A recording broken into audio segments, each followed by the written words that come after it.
Si tu potos floreció, no es un milagro, es una advertencia. Y casi nadie en el planeta entero sabe lo que significa.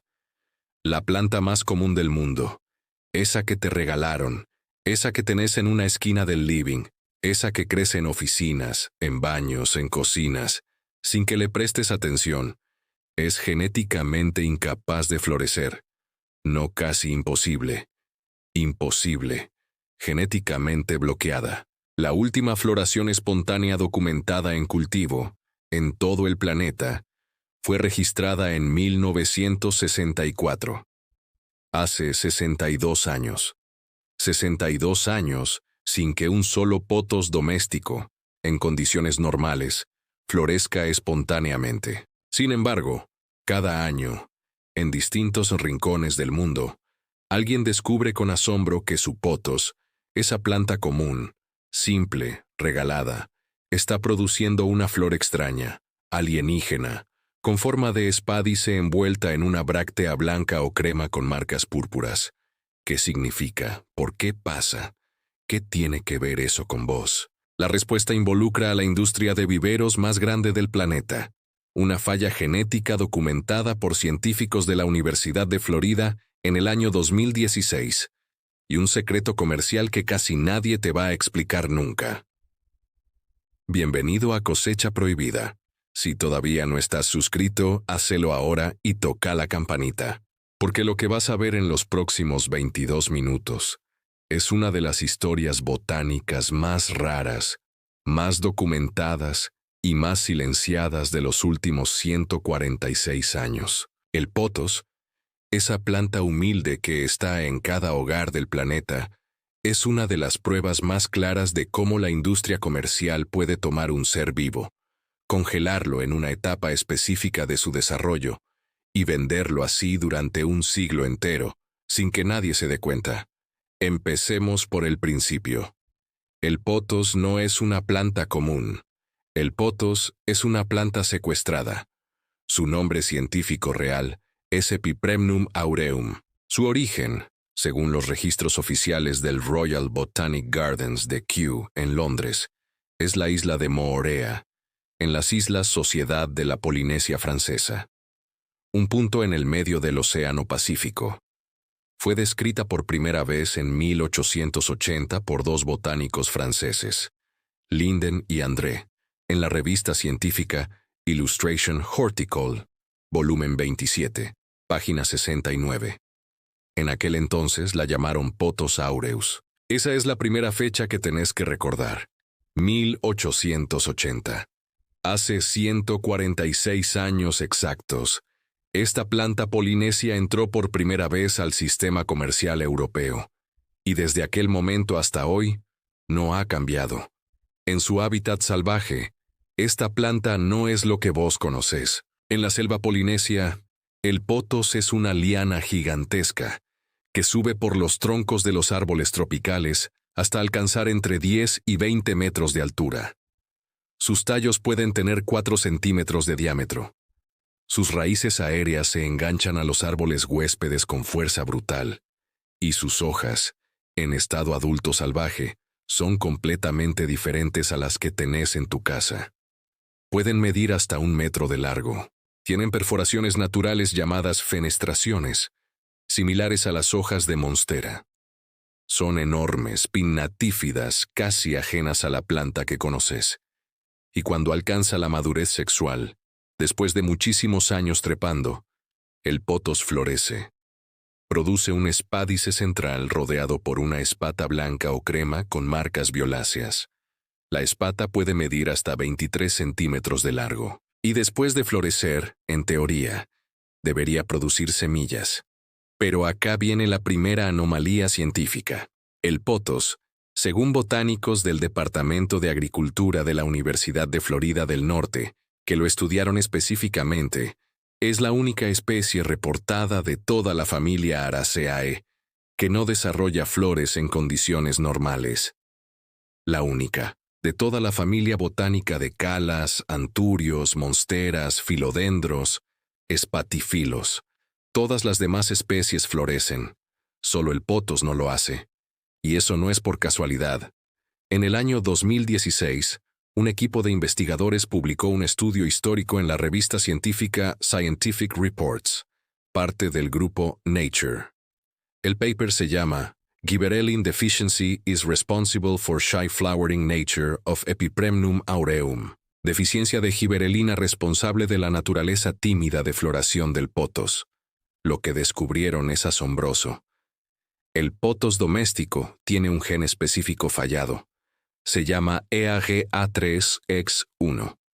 Es el gen responsable de producir gibberelina, una hormona vegetal esencial para que cualquier planta florezca. Sin gibberelina no hay flor. Es así de simple. Y en el pothos, ese gen está apagado. No produce la hormona. No puede florecer. Por eso, no importa qué tan grande crezca, qué tan vieja sea, qué tan sano esté, no va a florecer nunca, a menos que vos, externamente, le apliques gibberelina sintética.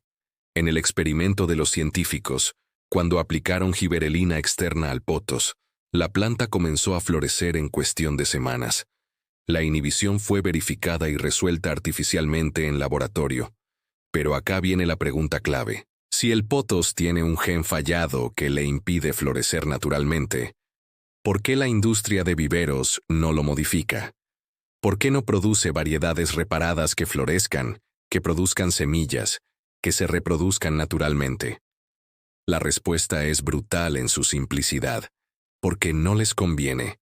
Si llegaste hasta acá, ya sabes más sobre tu pothos que el 99% de las personas en el planeta. Suscríbete ahora y toca la campanita para que el algoritmo te muestre lo que sigue. Porque la historia se vuelve más estratégica. Vamos a los datos económicos verificados. La industria global de plantas de interior mueve aproximadamente 21.000 millones de dólares al año, según datos de la Asociación Internacional de Productores Hortícolas. El pothos, dentro de esa industria, es una de las plantas más vendidas del mundo. Junto con la sansevieria, el ficus y el filodendro, conforma el conjunto de las 5 plantas de interior más comercializadas del planeta.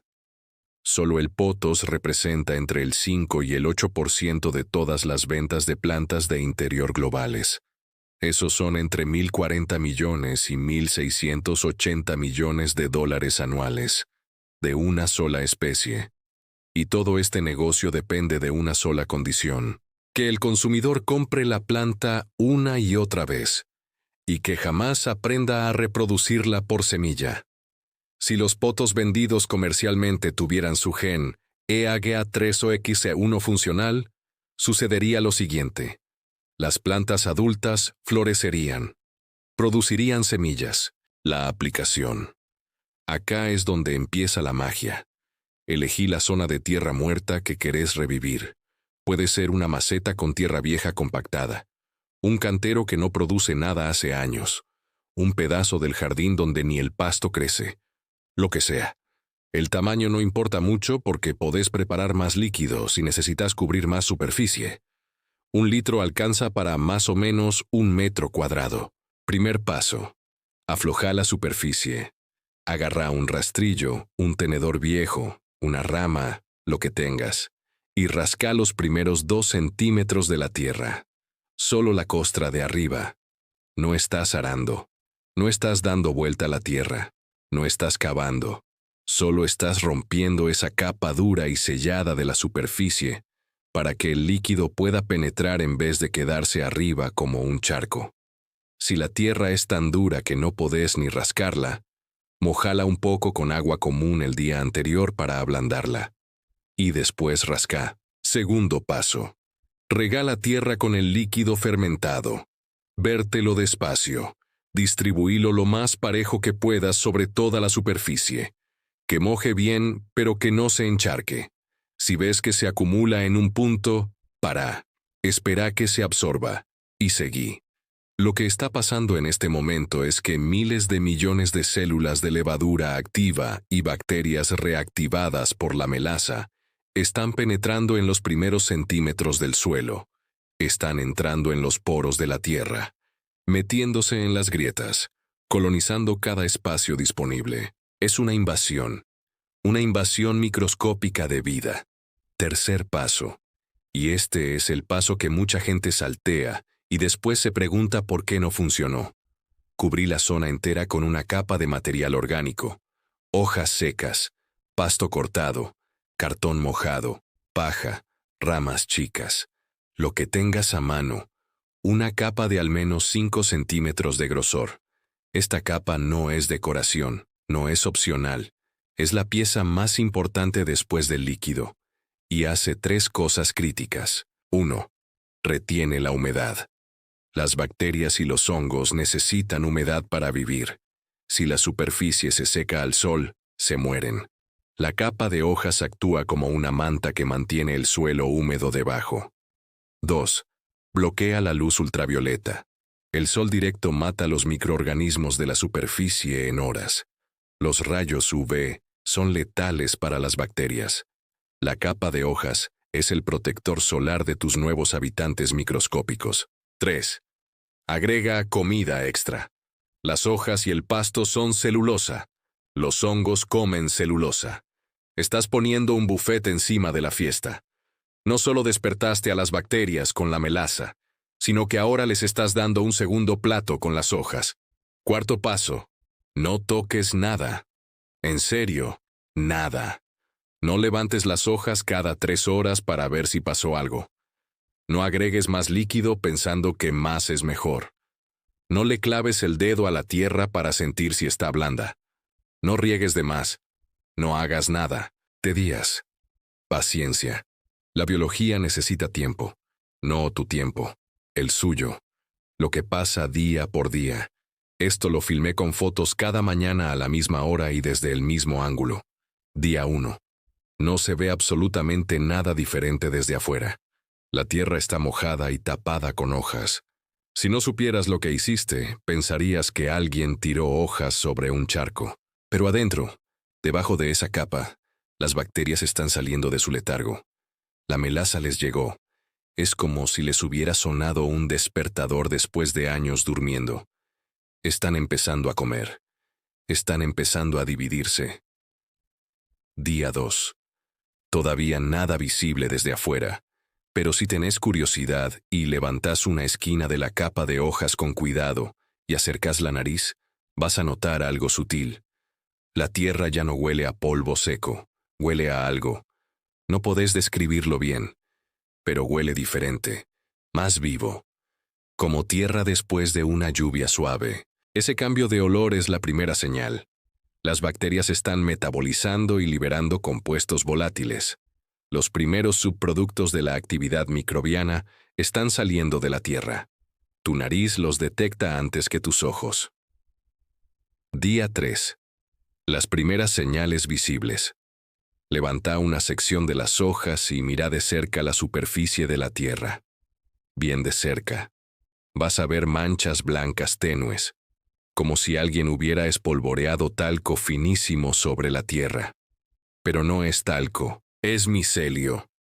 Son las hifas de los hongos, los filamentos microscópicos que la levadura y los hongos nativos del suelo están extendiendo por la superficie. Es la red que van a usar para descomponer la celulosa de las hojas y la materia orgánica enterrada. Si ves esas manchas blancas, respira tranquilo. Todo está funcionando. La colonización fúngica empezó. Día 4. Este es el día que me cambió la cabeza.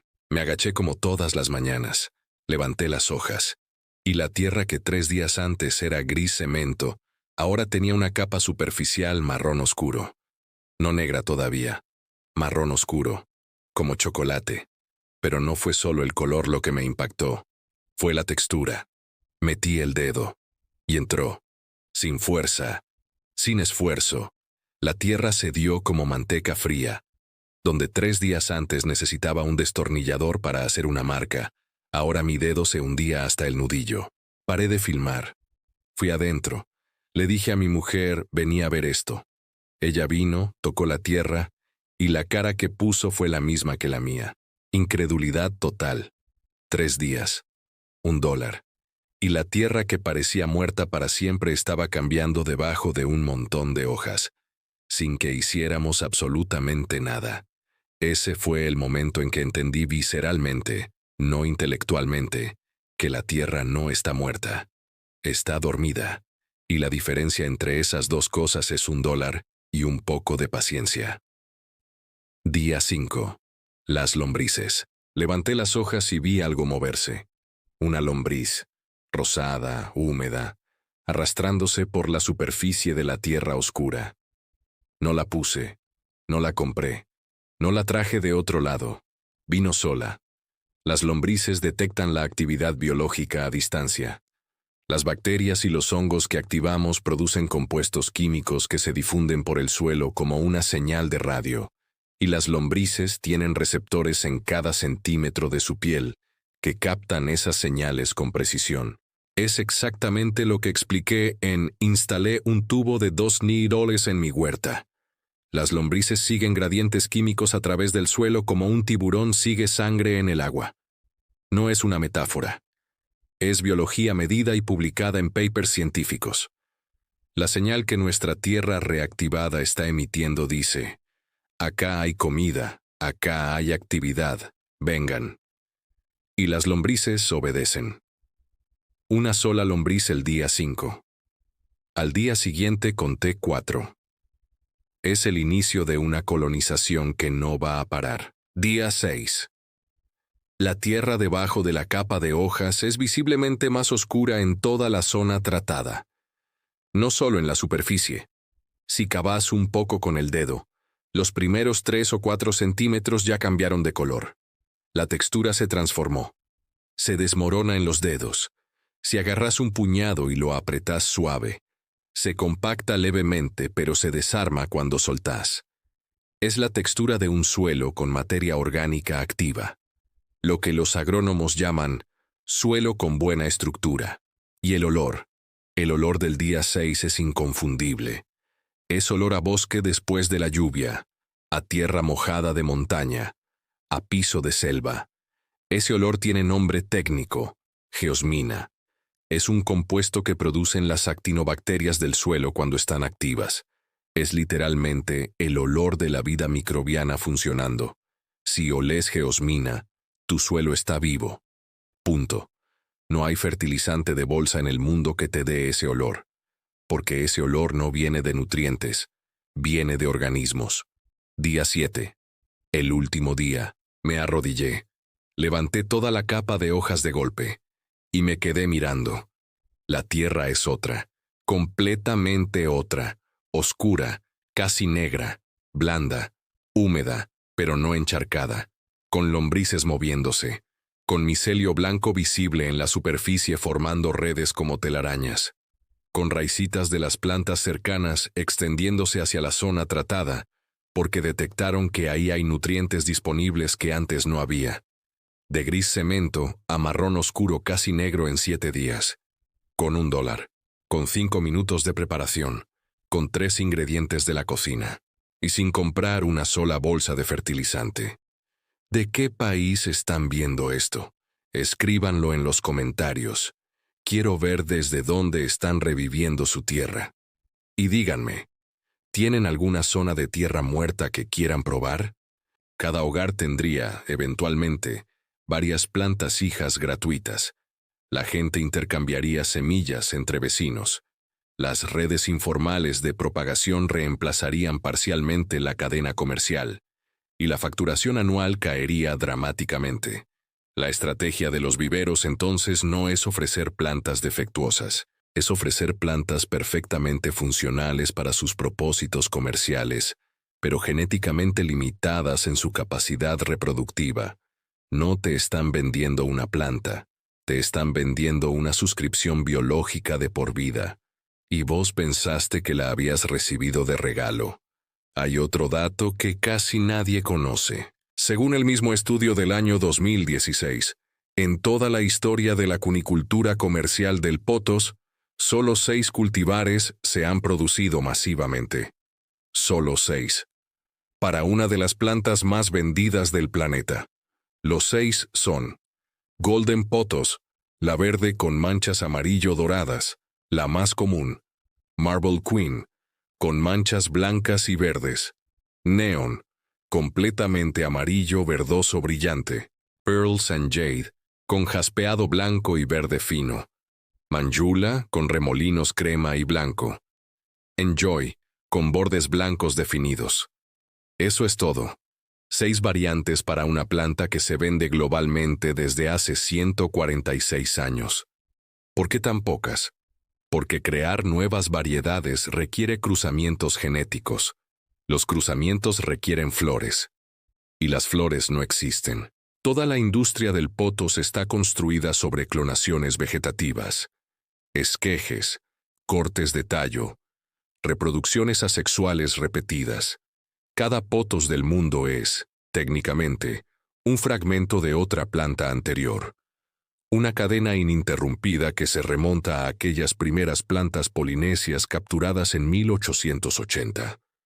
Cada hoja verde brillante en cada maceta de cada casa del mundo es código genético idéntico, repetido en bucle, desde finales del siglo XIX. No es una metáfora. Es literal.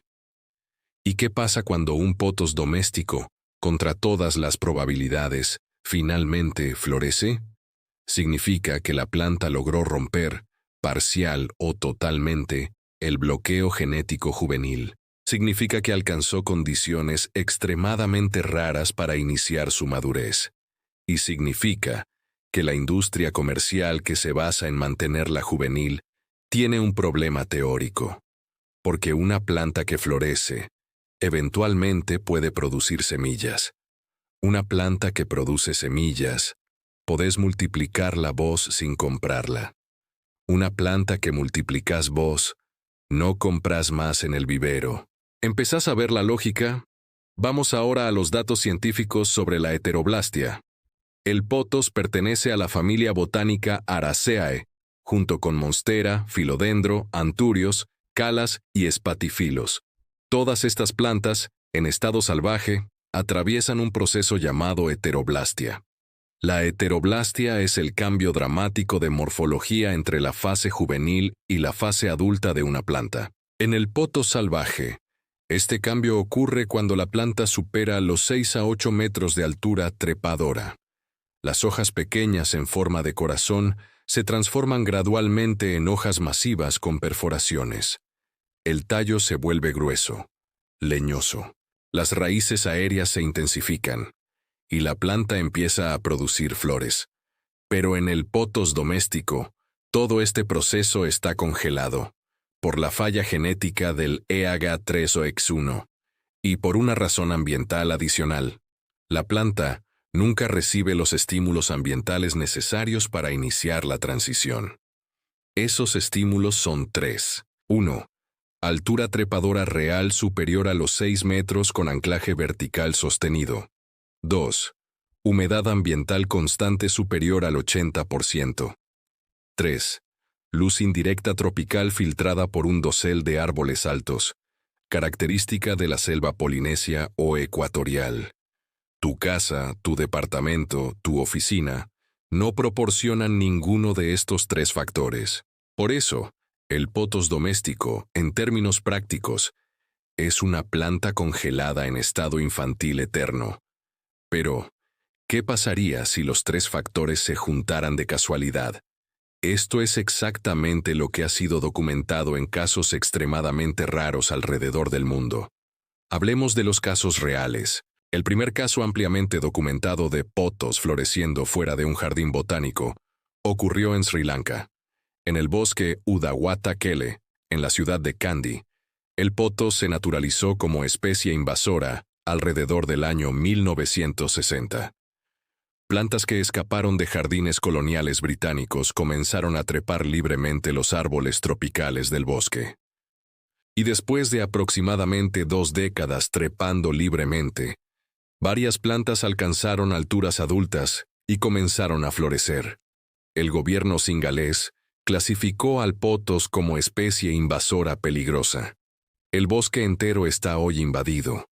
Hay hectáreas enteras del Udawata Kele cubiertas por pothos adultos floreciendo cada año. Es uno de los pocos lugares del planeta donde podés ver, hoy mismo, un pothos en su forma natural completa. Y la única razón por la que pasó es porque las plantas escaparon del control comercial. Salieron de las macetas, encontraron árboles altos y volvieron a ser lo que siempre fueron antes de que la industria las congelara. El segundo caso documentado masivamente es Florida, en Estados Unidos. En 1999, el Florida Exotic Pest Plant Council incluyó al pothos en su lista oficial de especies invasoras. En las regiones del sur de Florida, donde el clima subtropical permite que el pothos sobreviva el invierno, la planta escapó de los jardines y se convirtió en una amenaza ecológica seria. Los pothos floridanos invasores trepan árboles nativos como robles vivos, palmas reales y mangles. Algunos alcanzan los 12 metros de altura y, predeciblemente, varios de ellos florecen cada año. Hay fotografías documentadas de pothos floridanos con espádices de 20 centímetros de largo, indistinguibles de los originales polinesios. El tercer territorio donde se documenta floración natural es Sudáfrica del Norte.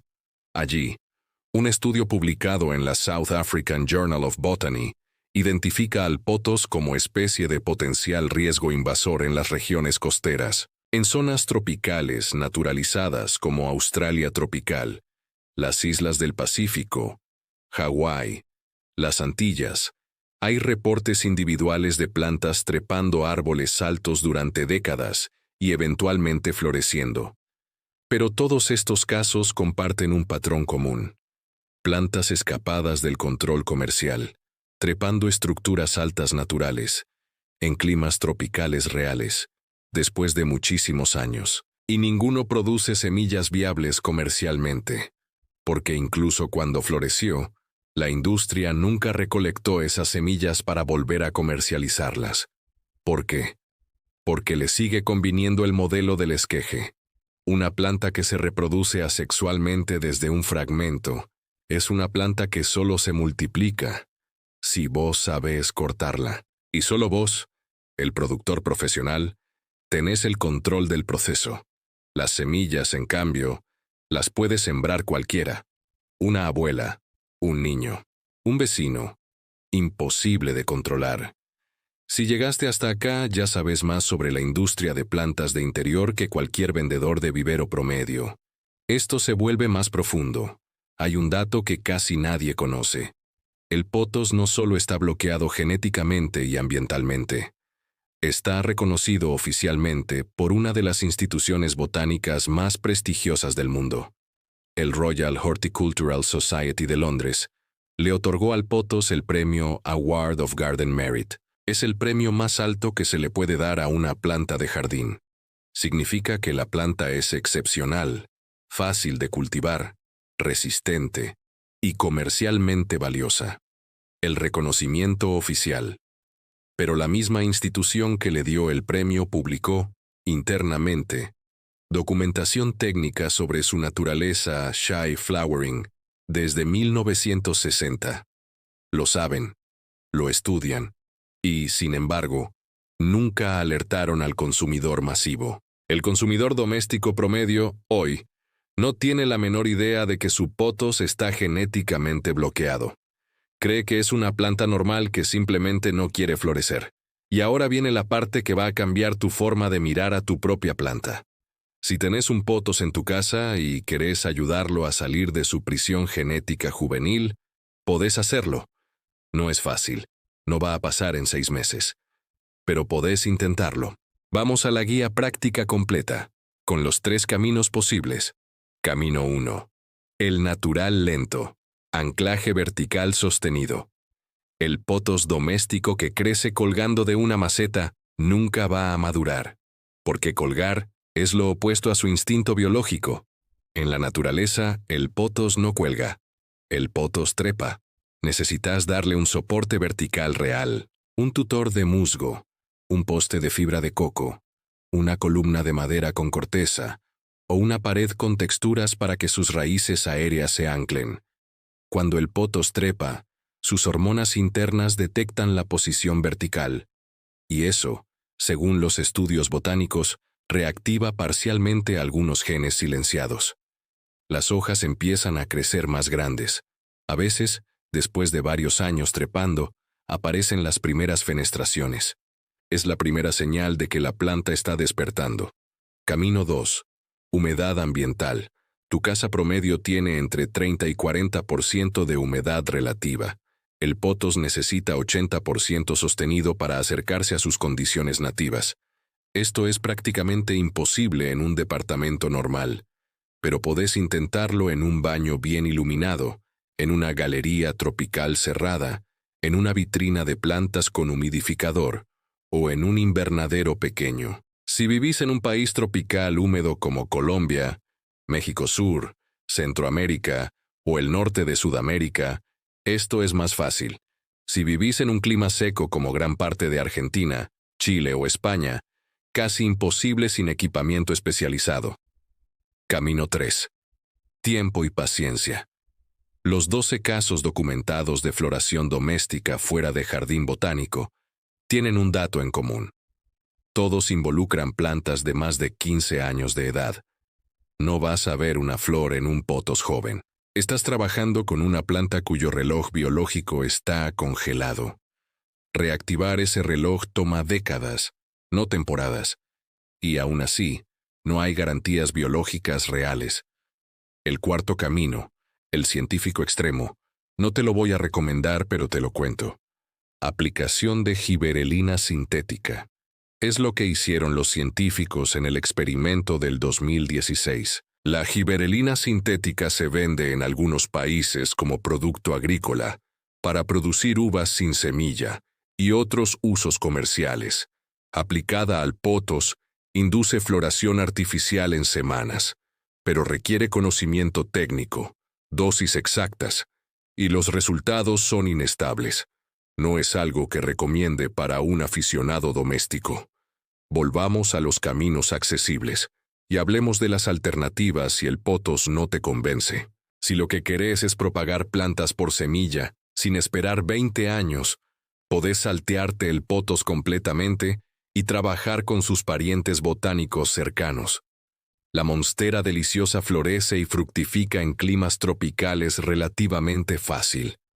Sus frutos son comestibles, parecidos a una piña con sabor a banana. El Philodendron sellum florece en jardines tropicales.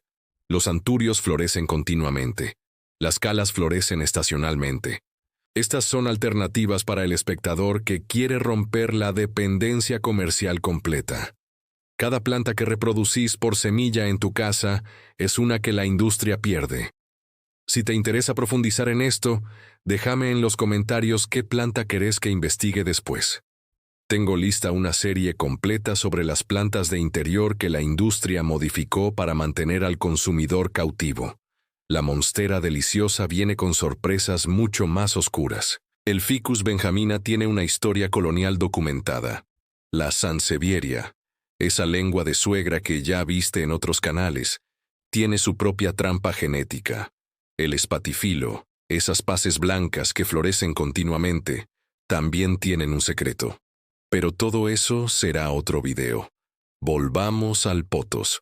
Hay un último dato que pocas personas conocen.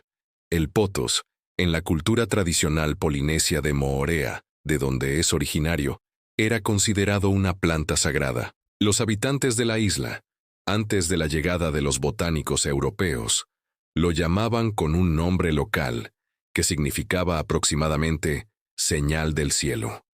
Creían que cuando la planta florecía cerca de una vivienda, era una señal de un cambio profundo inminente. Una transformación familiar, un nacimiento importante, una muerte significativa, una mudanza ancestral, una decisión irrevocable. La planta floreciendo era el aviso del universo. Por eso, en algunas casas tradicionales, mantenían un pothos creciendo en altura sobre los árboles del patio. Y esperaban. Si florecía, había que prestar atención a los próximos meses de vida. Cuando los botánicos europeos del siglo XIX llevaron la planta a Europa, todos estos significados culturales se borraron. La planta se convirtió en mercancía. El significado cultural se evaporó. El nombre original polinesio se perdió, y la planta se reprodujo masivamente como clon vegetativo en estado juvenil. Hay algo más que la industria silencia sobre el potos, algo que tiene que ver directamente con la salud de tu casa. El potos, en todas sus partes, contiene oxalato de calcio, cristales microscópicos de oxalato de calcio insolubles. Estos cristales, cuando entran en contacto con tejidos blandos, causan irritación severa, hinchazón de la lengua y la boca, dificultad para tragar, vómitos. En adultos sanos, una pequeña ingesta accidental causa molestias transitorias. Pero en niños pequeños, en mascotas, en perros, en gatos, en aves, en conejos, una ingesta moderada puede causar daño serio que requiere atención veterinaria u hospitalaria. Cada año, en Estados Unidos, los Centros de Control de Envenenamiento reportan miles de incidentes con potos. La planta es la cuarta más reportada en intoxicaciones domésticas con plantas de interior. ¿Te dijo el vivero esto cuando te la vendió? Tenía la maceta una etiqueta de advertencia. Te aclararon que no debías tenerla cerca de tu bebé que gatea o de tu gato que muerde hojas. Casi seguro que no. Porque la industria comercial de plantas de interior, en la mayoría de los países, no está obligada a etiquetar la toxicidad de las plantas que vende. A diferencia de los productos químicos, a diferencia de los alimentos, a diferencia de los medicamentos, las plantas tóxicas se venden libremente, sin advertencias, y el potos es una de las más tóxicas que existen en el catálogo común. Otro dato silenciado. Y volviendo al tema central, el potos no solo es un caso de planta secuestrada, es también un caso de naturalización exitosa en muchos países hispanohablantes. En México, en zonas tropicales como Veracruz, Tabasco, Chiapas y la península de Yucatán, el potos se naturalizó hace décadas y crece libremente sobre árboles de la selva. En Colombia, en la región caribeña y en el eje cafetero húmedo, hay reportes locales de potos floreciendo en estado naturalizado. En el norte de Argentina, en Misiones y la selva yungueña, se han documentado plantas escapadas trepando árboles autóctonos. En España peninsular, dado el clima mediterráneo más seco, no se naturaliza fácilmente. Pero en Canarias, especialmente en Tenerife y Gran Canaria con sus zonas tropicales protegidas, hay colonias naturalizadas conocidas. En todas estas zonas hay observaciones aisladas de plantas adultas que florecen. La invitación, si vivís en una de estas zonas, es buscar, trepando algún árbol viejo, en algún jardín abandonado. Quizás encuentres una flor de potos en su forma natural, y entiendas mirándola que ese fue el verdadero rostro de la planta que tu vivero te vendió esterilizada. Pero el potos nunca olvidó. Cada vez que un potos doméstico, contra toda probabilidad, en algún rincón del planeta, decide florecer, está cumpliendo el ciclo que la industria nunca pudo borrar completamente. Está recordando lo que es. Y está enviando una señal que durante 146 años nadie supo interpretar. Si tu potos floreció, presta atención a tu vida. Si no floreció, tampoco te angusties. Pero ahora sabes algo que el 99% de la gente jamás va a saber sobre la planta más común del planeta. Cada semilla que guardas es una que la industria pierde. Y hablando de plantas comunes con secretos extraordinarios, en el próximo video te voy a contar la historia de otra planta que probablemente tenés en tu casa. Una planta que la lengua de suegra esconde dentro de sus hojas. Una toxina ancestral que es también el remedio antiveneno más potente de la medicina africana tradicional. Las dos cosas, en la misma planta. Y la industria del paisajismo nunca te lo va a explicar. Suscríbete a Cosecha Prohibida. Activa la campanita. En pantalla te dejo el video anterior y el siguiente cuando salga. Compartí este video con cualquier persona que tenga un potos en su casa. Porque ahora ellos también merecen saber. Cada semilla que guardas es una que la industria pierde. Nos vemos en el próximo. Compartir contenido hoy vida. M de copiar contexto completo. Canal Cosecha Prohibida.